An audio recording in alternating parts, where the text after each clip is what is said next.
नमस्कार, आप देख रहे हैं डीडी न्यूज। आपके साथ मैं हूं पराक्रम सिंह शेखावत और खबर दुनिया की में आप सभी का स्वागत है। इस कार्यक्रम में हम आपको बताएंगे अंतर्राष्ट्रीय जगत की वो बड़ी खबरें जो आपके लिए जानना जरूरी है। शुरुआत करते हैं सुर्खियों के साथ। इजरायल और हमास के बीच भीषण संघर्ष का तीसरा दिन। इजरायल ने दक्षिणी इलाकों पर दोबारा नियंत्रण हासिल करने का किया ऐलान। गाजा के 500 ठिकानों को बनाया निशाना। गाजा में 1,20,000 से अधिक लोग विस्थापित।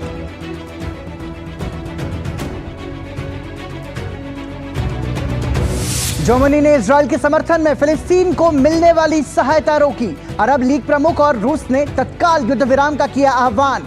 वैश्विक बाजार पर दिखा जंग का असर।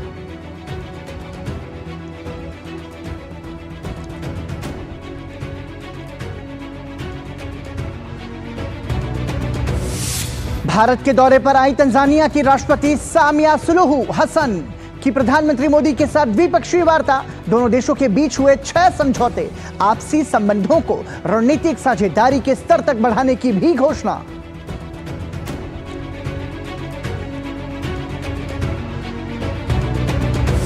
यूक्रेन के राष्ट्रपति वोलोदिमीर ज़ेलेंस्की ने नाटो की बैठक को किया संबोधित। रूस के खिलाफ पश्चिमी एकता का किया आह्वान। संयुक्त राष्ट्र ने युद्ध के दौरान रूस ले जाए गए बच्चों की वापसी में हो रही देरी पर जताई चिंता।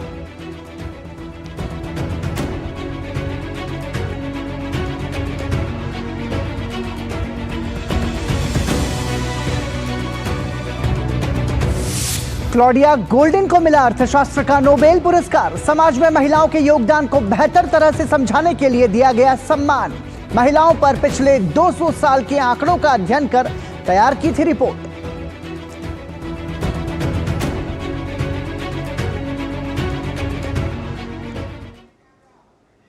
और इन्हीं सुर्खियों के साथ फिलहाल लेते हैं एक छोटा सा ब्रेक। बने रहिए डीडी न्यूज के साथ।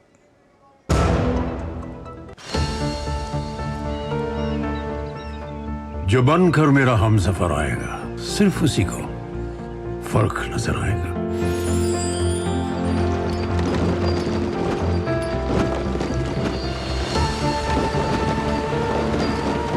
साल बरस और सदी नहीं, एक युग गुजर जाएगा। उम्र न पूछो वंडर की, जब फर्क नजर आएगा। वंडर सीमेंट, फर्क नजर आएगा। हाय, पहचाना मुझे? मैं गुड्डी। मैं वही हूँ जो रोज मीलों दूर अपनी माँ के साथ कुएं से पानी लाने जाती थी। अब मेरी माँ मुझे रोज कुएं की ओर नहीं बल्कि स्कूल तक ले जाती है।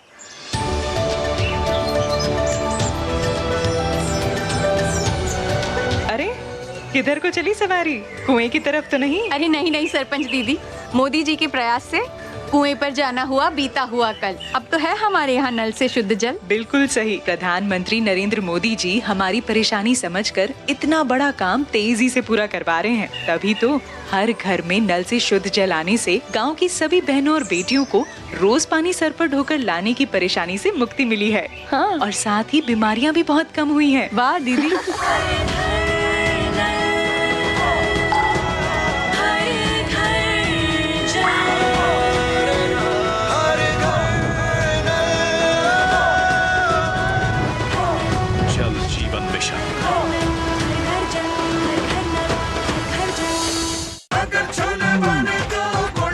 गोल्डी छोले मसाले, जहाँ जाए रिश्ते बनाए। जहाँ जाए रिश्ते बनाए, गोल्डी मसाले। शेयर मार्केट में इन्वेस्ट करें, गारंटीड रिटर्न से लाखों कमाएं। ये लिमिटेड ऑफर सिर्फ आपके लिए। नागिन की आंख में कैमरा फिट होता है। तुम भी क्या बकवास पे यकीन करती हो? आप भी तो वही कर रहे हो पापा। शेयर मार्केट में कोई गारंटेड रिटर्न्स का वादा नहीं कर सकता। ऐसा कोई मैसेज, मेल या एड दिखे तो समझिए गलत है। ऐसे स्कीम निवेशक के साथ धोखा है और कानूनन अपराध भी। कितनी बार तो समझाया आपको। समझ कर इन्वेस्ट कर। जो बनकर मेरा हमसफर आएगा, सिर्फ उसी को फर्क नजर आएगा।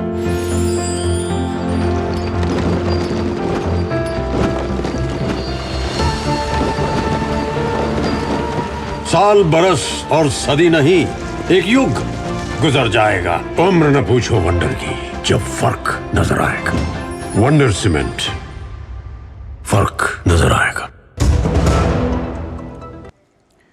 ब्रेक के बाद एक बार फिर आपका स्वागत। आप देख रहे हैं खबर दुनिया की, जिसमें हम आपको बता रहे हैं अंतर्राष्ट्रीय जगत की बड़ी खबरें। और आइए सुर्खियों के बाद अब शुरुआत करते हैं एशिया का आईना के जरिए एशिया से जुड़ी खास खबरों की।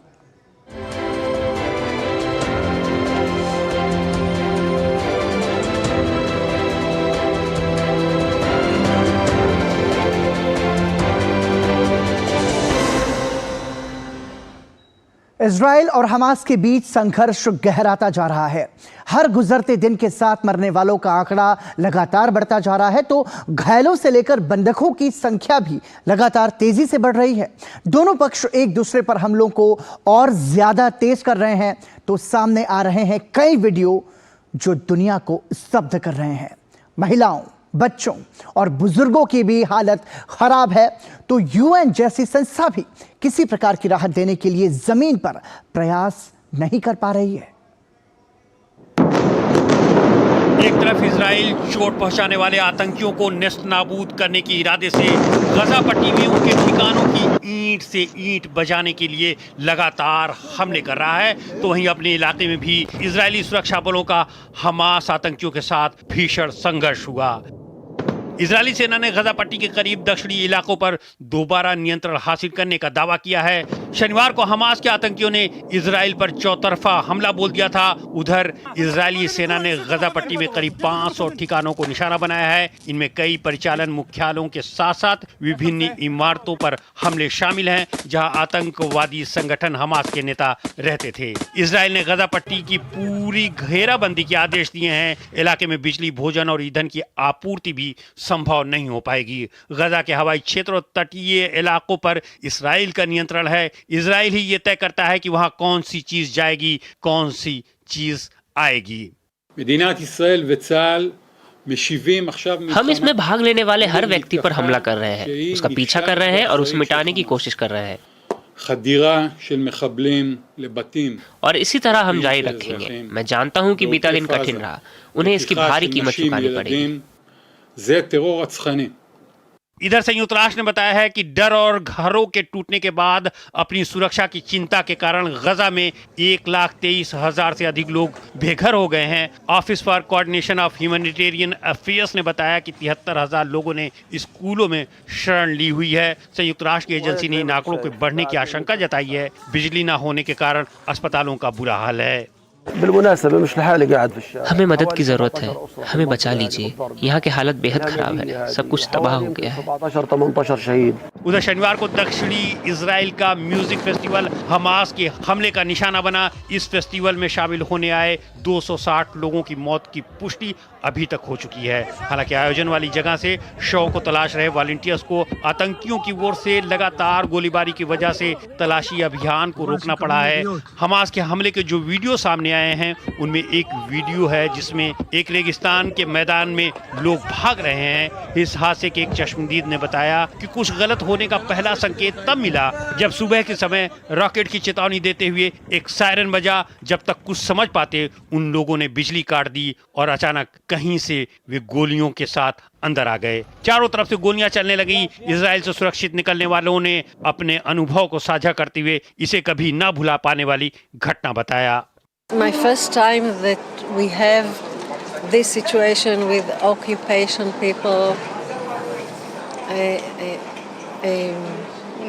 in Gaza. So many kidnapped young people. I don't have enough words to tell you about the feelings, the words that it's horror, but it's not safe, and it's just we don't know what will come. That's the worst. Yeah. So she comes here, but we don't know. We don't know what she will come back probably soon. It's a weird situation at the moment. It's unfortunately I have to come for work to Germany, but my friends and family are back there. We're all safe at the moment where we live. Tension is quite high. A lot of uncertainty of what to do. We don't know. गौरतलब है कि Hamas ने शनिवार को Israel पर हमला करते हुए करीब 7,000 रॉकेट दागे। इसके साथ ही हमास के सैकड़ों आतंकियों ने हवा, जमीन और समुद्र के रास्ते इजरायली सीमा में घुस गए। उन्होंने नागरिकों पर गोलियां चलाई, बंधक बना लिया। दोपहर तक शनिवार का ये दिन इजराइल के अस्तित्व के 75 वर्षों में सबसे भयानक दिन में बदल गया था। Bureau report, DD news. Israel और फिलिस्तीन के बीच बढ़ते संघर्ष से दुनिया परेशान नजर आ रही है। जहां कुछ देश फिलिस्तीन के पक्ष में खड़े नजर आ रहे हैं, तो अधिकांश देश इजराइल पर हुए हमास के हमले के विरोध में हैं। हमास के हमले से अचंभित इजराइल ने बहुत तगड़ा बदला लेने के संकेत दिए हैं, जिसके चलते इस युद्ध के लंबे समय तक खिंचने के संकेत भी मिल रहे हैं। अगर ऐसा होता है तो पूरी दुनिया पर इसका असर पड़ना भी स्वाभाविक है। इजराइल और फिलिस्तीन के बीच छिड़ी जंग के बाद दुनिया के कोने कोने से शांति की अपील की जा रही है। कभी अरब देशों के साथ 36 का आंकड़ा रखने वाले इजराइल के लिए सधी हुई प्रतिक्रिया देखी जा रही है। हालांकि पश्चिमी देशों की राय इस मामले में काफी अलग दिखती है। रूस और तुर्की जैसे देशों ने दोनों पक्ष से संयम बरतने की अपील की, लेकिन अरब लीग प्रमुख ने इजराइल को अपना रुख बदलने की चेतावनी दी। उन्होंने धमकी भरे अंदाज में कहा कि अगर इजराइल अपना रुख नहीं बदला तो यह युद्ध आखिरी युद्ध नहीं होगा। मॉस्को में अरब लीग प्रमुख अहमद अबुल घीत के साथ बातचीत के दौरान रूसी विदेश मंत्री ने इजरायली बलों और हमास के बीच लड़ाई को जल्द समाप्त करने का आह्वान किया। लावरोव ने कहा कि रूस और अरब लीग दोनों मिलकर इजराइल और फिलिस्तीन के बीच जारी खूनी संघर्ष को खत्म करने में मदद कर सकते हैं।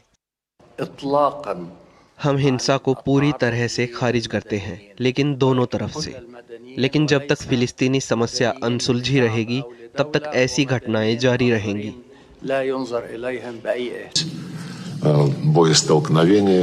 न केवल तत्काल लड़ाई रोकी जानी चाहिए, बल्कि आबादी के सामने आने वाली समस्या का समाधान खोजा जाना चाहिए, जो बड़ी संख्या में वर्तमान स्थिति का शिकार बन रहे हैं। उन कारणों पर भी ध्यान दिया जाना चाहिए कि समाधान क्यों दशकों से नहीं निकला। इजराइल पर अक्सर हमलावर तेवर अपनाने वाले तुर्की ने सधी हुई प्रतिक्रिया दी है। इजराइल और हमास के बीच चल रहे संघर्ष पर चिंता जताते हुए इलाके में जल्द से जल्द शांति बहाल करने की अपील की। हालांकि तुर्की के राष्ट्रपति अर्दोआन ने कहा कि एक स्वतंत्र और 1967 की सीमाओं के आधार पर स्वतंत्र और भौगोलिक तौर पर जुड़े फिलिस्तीन राष्ट्र को साकार करने का समय आ गया है, जिसकी राजधानी पूर्वी यरूशलेम हो। फलस्तीन इजराइल संघर्ष को खत्म करने का कोई पक्का समाधान ही मध्य पूर्व में शांति ला सकता है। इस बीच ईरानी विदेश मंत्रालय इस्लामिक सहयोग संगठन की आपात बैठक बुलाकर दोनों देशों के बीच जारी जंग पर चर्चा करने की मांग की। ईरान ने अमेरिका और यूरोपीय देशों पर फिलिस्तीन के खिलाफ मनोवैज्ञानिक युद्ध छेड़ने का आरोप लगाया। ईरान ने तेहरान पर हमले में शामिल होने का आरोप का खंडन किया। हालांकि ईरान के खंडन का अमेरिका ने भी समर्थन किया, जिसमें कहा गया कि इस बात के कोई सबूत नहीं मिले हैं कि ईरान हमास की तरफ से हमले में शामिल था। सौभाग्य से इस समय हम देख रहे हैं कि इस्लामी देशों सहित कई देश फिलिस्तीनी राष्ट्र और फिलिस्तीन के प्रतिरोध का समर्थन कर रहे हैं। हालांकि जर्मनी सहित कई पश्चिमी देश खुलकर इजराइल के समर्थन में आते दिख रहे हैं। दोनों देशों के बीच जारी घमासान के बाद जर्मनी ने इजराइल के समर्थन में फिलिस्तीन को मिलने वाली सहायता को रोकने की घोषणा की है। जर्मनी के राष्ट्रपति ने हमास के हमलों को क्रूर हमला करार देते हुए इजराइल पर हाल के दिनों में होने वाला सबसे बड़ा हमला बताया। इजराइल का इतिहास संघर्षों से भरा रहा है। इससे पहले भी इजराइल पर कई बार हमले हो चुके हैं। अब आपको इतिहास के पन्नों से बताते हैं कि इजराइल का जन्म कब और कैसे हुआ, और शुरू से अब तक इजराइल का किन देशों और किन कारणों से संघर्ष हुआ। 14 मई 1948 को पश्चिम एशिया में संयुक्त राष्ट्र की मंजूरी से एक नए राष्ट्र इजराइल का जन्म हुआ। प्रस्ताव के मुताबिक फिलिस्तीन की कुल जमीन का 44% हिस्सा इजराइल के पास चला गया, जबकि 48% फिलिस्तीन को दिया गया और यरूशलेम को 8% जमीन देकर इसे संयुक्त राष्ट्र की टेरिटरी घोषित कर दिया गया। यानी इस पर ना तो फिलिस्तीन का हक होगा और ना ही इजराइल का, जिसके बाद कई अरब देश इस फैसले से नाराज हो गए। इजराइल के गठन के साथ ही 6 अरब देशों ने इस पर हमला बोल दिया, जिसे इजराइलियों ने अपनी अस्तित्व की लड़ाई माना। दोनों तरफ से जोरदार संघर्ष के बाद इजराइल ये जंग जीत गया। 1948 से लेकर अब तक दोनों देशों के बीच 5 बड़ी जंग हुई, जिसमें हर बार की तरह इजराइल ही भारी पड़ा और धीरे धीरे फिलिस्तीन के कई हिस्सों पर उसका कब्जा हो गया। अब फिलिस्तीन भी 2 हिस्सों में बंट चुका है, पहला वेस्ट बैंक और दूसरा गाजा पट्टी। वेस्ट पीएलओ की राष्ट्रपति महमूद अब्बास की सरकार लंबे समय से है, जबकि गाजा पर हमास का कब्जा है। हमास इजराइल से अपनी जमीन वापस लेना चाहता है। गाजा पट्टी का इतिहास भी 1948 में इजराइल के बनने के साथ ही शुरू हुआ था। 1948 से लेकर 1967 तक गाजा पट्टी पर मिस्र का अधिकार था, लेकिन 1967 में 6 दिन की लड़ाई के बाद इजराइल ने अरब देशों को निर्णायक रूप से हरा दिया, जिसके बाद गाजा पट्टी पर इजराइल का कब्जा हो गया, जो करीब 25 वर्षों तक चला। दिसंबर 1987 में गाजा पट्टी में भीषण विद्रोह हुआ। विवाद को खत्म करने के लिए 1994 में ये तय किया गया कि विवादित इलाके को चरणबद्ध तरीके से फिलिस्तीन अथॉरिटी को स्थानांतरित कर दिया जाएगा। वर्ष 2000 में इजराइल के तत्कालीन प्रधानमंत्री एरियल शेरोन ने नई योजना के तहत गाजा इलाके से इजरायली सैनिकों को हटाने और स्थानीय नागरिकों को बसाने की योजना बनाई और वर्ष 2005 में इसका नियंत्रण फिलिस्तीन प्रशासन को सौंप दिया गया। हालांकि 2007 में हमास की अगुवाई वाले संगठन ने इस पर कब्जा कर लिया। दोनों देशों के बीच एक और विवाद का विषय यरूशलेम को लेकर है।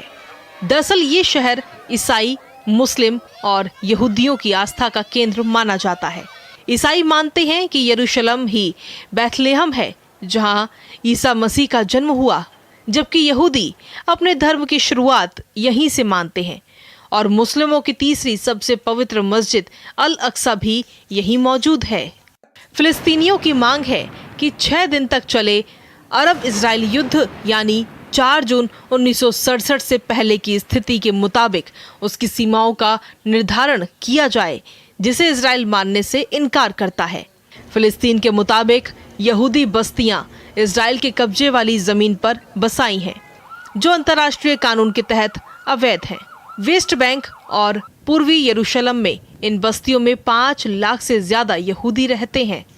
फिलिस्तीनियों का कहना है कि फिलिस्तीनी शरणार्थियों को अपनी जमीन पर लौटने का हक है, लेकिन वो जिस जमीन की बात कर रहे हैं वो आज इजराइल के हिस्से के रूप में जानी जाती है, और अगर ऐसा हुआ तो यहूदी राष्ट्र के तौर पर उसकी पहचान का क्या होगा। वहीं भारत दौरे पर आई तंजानिया की राष्ट्रपति सामिया सुलूहु हसन ने आज प्रधानमंत्री नरेंद्र मोदी से मुलाकात की। दोनों देशों के बीच 6 समझौता ज्ञापन का आदान प्रदान किया गया। दोनों देश आपसी सहयोग को रणनीतिक साझेदारी तक ले जाने पर सहमत हुए हैं। दोनों पक्ष स्थानीय मुद्राओं में व्यापार बढ़ाने के लिए एक समझौते पर भी काम कर रहे हैं। तंजानिया की राष्ट्रपति का राष्ट्रपति भवन में भव्य स्वागत किया गया। उन्होंने राष्ट्रपिता महात्मा गांधी को उनके समाधि स्थल पर जाकर कि राजघाट जाकर श्रद्धांजलि भी दी। तंजानिया की राष्ट्रपति सामिया सुलूहु हसन ने भारत दौरे के दौरान द्विपक्षीय संबंधों की मजबूती को नया आयाम दिया। उन्होंने नई दिल्ली में प्रधानमंत्री नरेंद्र मोदी के साथ मुलाकात की। दोनों नेताओं ने आपसी हितों से जुड़े मुद्दों पर अपने विचारों को साझा किया। बाद में दोनों नेताओं की मौजूदगी में प्रतिनिधि मंडल स्तर की बातचीत भी हुई। इसमें कई मुद्दों पर सहयोग के लिए आपसी सहमति बनी। दोनों देशों के बीच 6 समझौता ज्ञापनों का आदान प्रदान किया गया, जिसमें डिजिटल समाधानों को साझा करने के क्षेत्र में सहयोग, व्हाइट शिपिंग जानकारी साझा करने, वर्ष 2023 से 2027 के बीच सांस्कृतिक आदान प्रदान कार्यक्रम, खेल के क्षेत्र में सहयोग, तंजानिया में एक औद्योगिक पार्क की स्थापना, समुद्री उद्योग में सहयोग शामिल है। पीएम मोदी ने भारत तंजानिया के संबंधों को ऐतिहासिक बताते हुए कहा कि आज हम अपनी सदियों पुरानी मित्रता को सामरिक भागीदारी के सूत्र में बांध रहे हैं। भारत और तंजानिया आपसी व्यापार और निवेश के लिए एक दूसरे के महत्वपूर्ण सहयोगी हैं। दोनों पक्ष स्थानीय मुद्राओं में व्यापार बढ़ाने के लिए एक समझौते पर काम कर रहे हैं। भावी रणनीतिक साझेदारी की नींव रखते हुए कई नए इनिशिएटिव्स की पहचान की। भारत और तंजानिया आपसी व्यापार और निवेश के लिए एक दूसरे के महत्वपूर्ण पार्टनर्स हैं।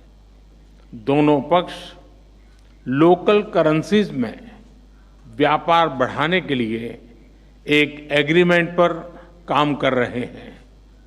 हमारे आर्थिक सहयोग के पूरे पोटेंशियल को रियलाइज करने के लिए हम नए अवसरों की तलाश जारी रखेंगे। प्रधानमंत्री ने बताया कि रक्षा के क्षेत्र में 5 साल के रोड मैप पर सहमति बनी है। इसके माध्यम से सैन्य प्रशिक्षण, समुद्री सहयोग, क्षमता निर्माण, रक्षा उद्योग जैसे क्षेत्रों में नए आयाम जुड़ेंगे। भारत में तेजी से बदल रहे क्लीन एनर्जी लैंडस्केप को देखते हुए हमने इस महत्वपूर्ण क्षेत्र में मिलकर काम करने पर सहमति व्यक्त की है। मुझे खुशी है कि तंजानिया ने भारत द्वारा G20 समिट में लॉन्च की गई ग्लोबल बायोफ्यूल अलायंस से जुड़ने का निर्णय लिया है।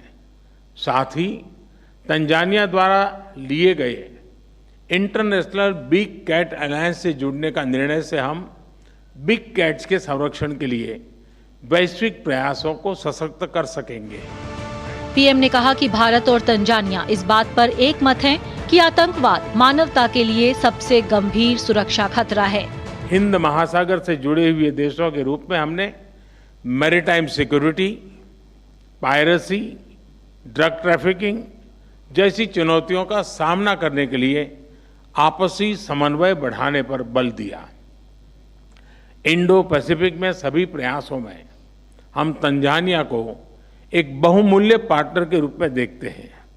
भारत और तंजानिया एक मत है कि आतंकवाद मानवता के लिए सबसे गंभीर सुरक्षा खतरा है। इस संबंध में हमने काउंटर टेररिज्म के क्षेत्र में आपसी सहयोग को बढ़ाने का भी निर्णय लिया है। वहीं तंजानिया की राष्ट्रपति ने भारत को तीसरा सबसे बड़ा व्यावसायिक सहयोगी बताते हुए G20 के सफल आयोजन और इसमें अफ्रीकी संघ को शामिल किए जाने पर पीएम मोदी के प्रति आभार व्यक्त किया। उन्होंने जंजीबार में IIT मद्रास कैंपस के केंद्र के खोलने पर खुशी व्यक्त की। But the decision by the Indian Institute of Technologies to establish the first ever overseas campus in our country is an honor and a privilege to us. We have been working in the supply of clean and safe water, as well as defense and security, also issues of our concern, which have been adequately been worked out. इससे पहले राष्ट्रपति भवन में सुबह Tanzania की राष्ट्रपति Samia Suluhu Hasan का औपचारिक स्वागत किया गया। इस मौके पर राष्ट्रपति द्रौपदी मुर्मू के साथ प्रधानमंत्री नरेंद्र मोदी भी मौजूद रहे। उन्होंने राष्ट्रपिता महात्मा गांधी की समाधि स्थल राजघाट जाकर श्रद्धा सुमन अर्पित किए। ब्यूरो रिपोर्ट्स के साथ मेघना देव की रिपोर्ट, डीडी न्यूज। अफगानिस्तान में भूकंप की वजह से भारी नुकसान हुआ है। 6.3 की तीव्रता से आए भूकंप के कारण हजारों मकान मलबे में तब्दील हो गए हैं, जिससे 2400 से ज्यादा लोगों की मौत हो गई है, जबकि हजारों लोग बेघर हो गए हैं। और आपको बता दें कि विश्व स्वास्थ्य संगठन ने अफगानिस्तान की स्थिति पर चिंता जताई है। घायलों और मृतकों में बड़ी संख्या में महिलाएं और बच्चे भी शामिल हैं। भूकंप से 20 गांवों में 1900 से ज्यादा मकान ढह गए और हजारों लोग खुले आसमान के नीचे रात गुजारने पर मजबूर हैं। अफगानिस्तान में बीते शनिवार को आए भीषण भूकंप की वजह से हजारों परिवारों में मातम का माहौल है। 6.3 तीव्रता के इस भूकंप की वजह से हजारों मकान मलबे के ढेर में तब्दील हो गए, तो वहीं भूकंप की वजह से मरने वालों का आंकड़ा भी लगातार बढ़ रहा है। तालिबान प्रशासन के मुताबिक भूकंप के कारण अफगानिस्तान में 2400 से ज़्यादा लोगों की मौत हो चुकी है। वहीं विश्व स्वास्थ्य संगठन ने इस आंकड़े के और बढ़ने की आशंका जताई है। बड़ी संख्या में लोग अपने परिजनों को ढूंढने के लिए मलबे की खाक छान रहे हैं। भूकंप ने हेरात शहर से करीब 35 किलोमीटर उत्तर पश्चिम इलाके को सबसे ज़्यादा प्रभावित किया है। अफगानिस्तान में काम कर रहे विश्व स्वास्थ्य संगठन के अधिकारियों ने भूकंप से प्रभावित लोगों की स्थिति पर गहरी चिंता जताई है। There are people sitting there without shelter. वहाँ लोग बिना किसी शेल्टर के बैठे हुए हैं। वे डरे हुए हैं। भले ही उनके घर आंशिक रूप से क्षतिग्रस्त हुए हैं, लेकिन वे इन घरों में प्रवेश करने से डर रहे हैं। लोगों का इलाज करने के बाद भी वो वापस नहीं जा रहे हैं, क्योंकि उनके पास जाने के लिए कोई घर ही नहीं है। भूकंप की वजह से हेरात प्रांत का जिंदाजान जिला सबसे अधिक प्रभावित हुआ है। भूकंप के चलते घायल हुए लोगों में बड़ी संख्या में महिलाएं और बच्चे शामिल हैं। बताया जा रहा है कि भूकंप सुबह करीब 11 बजे आया था। उस समय ज़्यादातर पुरुष घरों से बाहर गए हुए थे, इसलिए मरने वालों और घायलों की संख्या में महिलाएं और बच्चे ज़्यादा हैं। मैं मेरी माँ, मेरी बेटी और मेरे बेटे के बारे में कुछ नहीं जानता। मैं नहीं जानता कि वे जिंदा हैं या मर चुके हैं।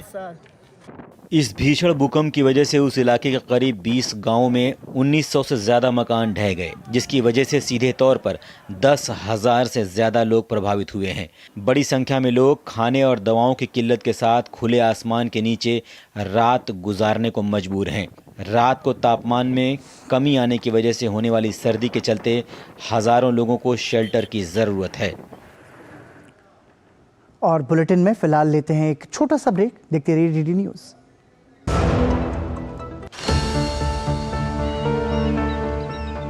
जो बनकर मेरा हमसफर आएगा, सिर्फ उसी को फर्क नजर आएगा।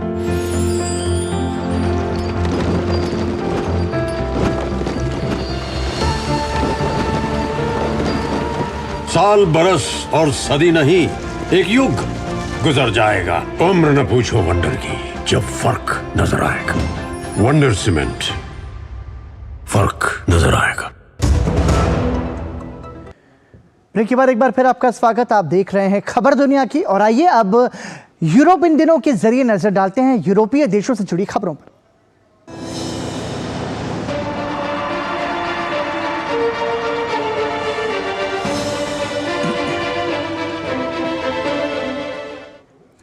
अमेरिका की क्लॉडिया गोल्डिन को अर्थशास्त्र के क्षेत्र में अहम योगदान देने के लिए सर्वश्रेष्ठ सम्मान अर्थशास्त्र के नोबेल पुरस्कार से सम्मानित किया गया। अपने सारगर्भित शोध के जरिए क्लॉडिया गोल्डिन ने महिलाओं की आर्थिक स्थिति को दुनिया के सामने प्रदर्शित किया। अर्थशास्त्र में हार्वर्ड यूनिवर्सिटी की प्रोफेसर के रूप में काम करने वाली क्लॉडिया ने 200 साल के आंकड़ों का गहन अध्ययन करके अपना शोध तैयार किया। महिलाओं की आर्थिक स्थिति को दुनिया के सामने लाने वाली एक महिला को ही इस साल के अर्थशास्त्र के नोबेल पुरस्कार से सम्मानित किया गया। अमेरिका की क्लॉडिया गोल्डिन को अर्थशास्त्र के क्षेत्र में अहम योगदान के लिए सर्वश्रेष्ठ सम्मान से नवाजा गया। महिलाओं के श्रम बाजार के परिणामों के बारे में हमारी समझ को बेहतर बनाने के ऊपर उन्होंने अपना शोध किया। अर्थशास्त्र में हार्वर्ड यूनिवर्सिटी की प्रोफेसर के रूप में काम करने वाली क्लॉडिया ने 200 साल के आंकड़ों का गहन अध्ययन करके अपना शोध तैयार किया। यह शोध इतिहास की कड़ियों को जोड़ते हुए वर्तमान की ओर झांकने की कोशिश करता है। इस शोध के जरिए उन्होंने लिंग के आधार पर रोजगार और कमाई पर पड़ने वाले असर को दुनिया के सामने रखा। Royal Swedish academy of sciences ने आज हमारी महिलाओं के श्रम बाजार के परिणामों के बारे में हमारी समझ को उन्नत करने के लिए हार्वर्ड यूनिवर्सिटी यूएसए की प्रोफेसर क्लॉडिया गोल्डिन को अल्फ्रेड नोबेल 2023 की स्मृति में आर्थिक विज्ञान में स्वेरिज रिक्सबैंक पुरस्कार देने का फैसला किया है। दरअसल हमेशा से ही समाज पर पुरुष प्रधान होने और महिलाओं को बराबरी का हक ना देने का दोष लगता रहा है, लेकिन क्लॉडिया के शोध दुनिया के सामने इस बात को स्पष्ट तौर पर रखते हैं कि लंबे अरसे के बाद भी आर्थिक क्षेत्र में महिलाओं के योगदान को समाज में स्थान नहीं मिल पाया है। हालांकि ये स्थिति शुरुआती दौर में काफी खराब थी, लेकिन आने वाले वक्त में महिलाओं की परिस्थिति में काफी बदलाव देखा गया। क्लॉडिया ने अपने शोध के जरिए ये दिखाया है कि आधुनिकता के बावजूद अभी भी महिलाओं के लिए काफी कुछ किया जाना बाकी है। मैं आर्थिक इतिहास में लंबे परिवर्तन पर काम कर रही हूँ, विशेष रूप से महिलाओं की आर्थिक भूमिका के विकास पर। महिलाओं और पुरुषों के बीच उनकी स्थिति के संदर्भ में बड़े अंतर हैं। उन्हें वेतन कैसे दिया जाता है वगैरह। और सवाल ये है कि ऐसा अंतर क्यों है। प्रोफेसर ग्लोडिन के अभूतपूर्व शोध के लिए धन्यवाद। हम महिला श्रम बाजार के परिणामों को चलाने वाले अंतर्निहित कारकों के बारे में बहुत कुछ जानते हैं और भविष्य में किन बाधाओं को दूर करने की आवश्यकता हो सकती है। अर्थशास्त्र का नोबेल अल्फ्रेड नोबेल की वसीयत के अनुसार बनाए गए पुरस्कारों में शामिल नहीं है। 1968 में स्वीडन के केंद्रीय बैंक द्वारा इसकी स्थापना की गई। अब तक 54 नोबेल पुरस्कार प्रदान किए गए। 92 कुल पुरस्कार विजेताओं में से गोल्डिन ये सम्मान पाने वाली तीसरी महिला बनी हैं। आर्थिक विज्ञान के क्षेत्र में दिए जाने वाले नोबेल पुरस्कार को स्वेरिजेस रिक्सबैंक पुरस्कार के नाम से भी जाना जाता है।